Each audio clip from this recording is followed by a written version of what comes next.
Alabama quarterback Mac Jones, standing at 6'3", 214 pounds.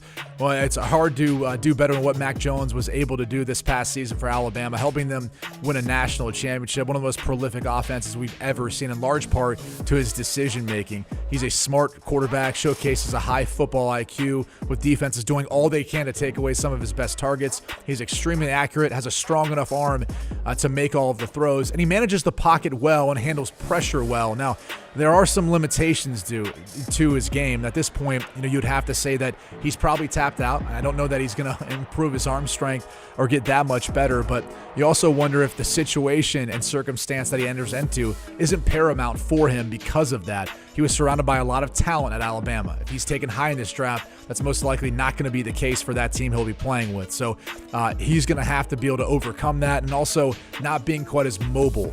That's what the NFL requires nowadays. But my comp for him is another former Alabama quarterback, A.J. McCarron. So I think in the right system, right fit, Mac Jones can be incredibly successful. Christian Barmore is just the latest in a long line of defensive linemen to come out of Tuscaloosa for the Alabama Crimson Tide.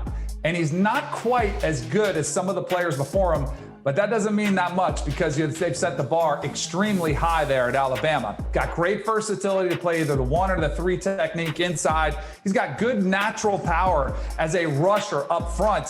He's played limited reps, though. That's the one thing I would have liked to see more tape of him, only really getting to compile about a year's worth of film.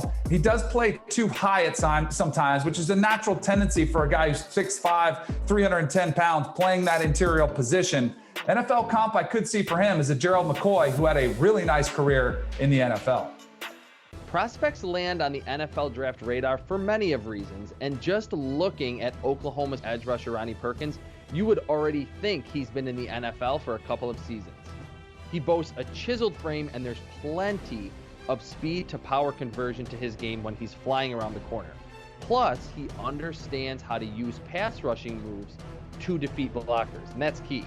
But at times he rushes too high, making him an easy target for longer offensive linemen. And he's more explosive than he is bendy or agile around the edge. NFL comparison, Trey Hendrickson.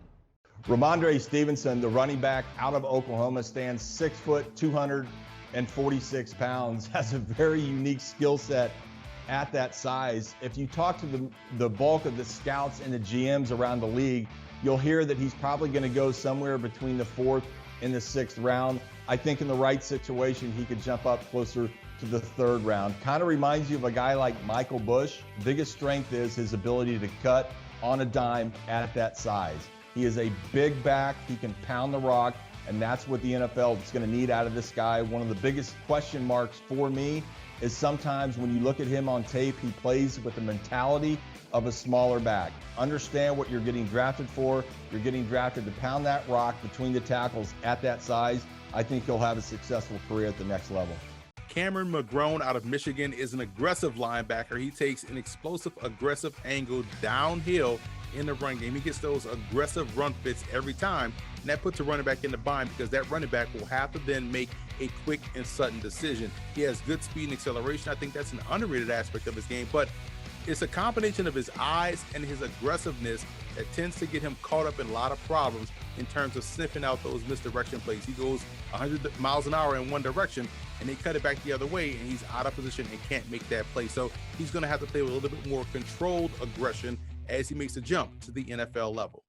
Joshua Bledsoe out of Missouri reminds me a lot of Taylor Rapp of the Los Angeles Rams. He did a great job down at the Reese's Senior Bowl this past January. You talk about an explosive burst and takes aggressive angles to the ball carrier. He arrives to the ball carrier with a lot of power and force. I believe he matches up one-on-one very well with running backs and tight ends and can hold his own versus bigger wide receivers. Now, on the flip side, at times his over-aggressiveness can run counterproductive to what he's asked to do in zone coverage and can get himself out of position. But overall, very good combo safety at the next level.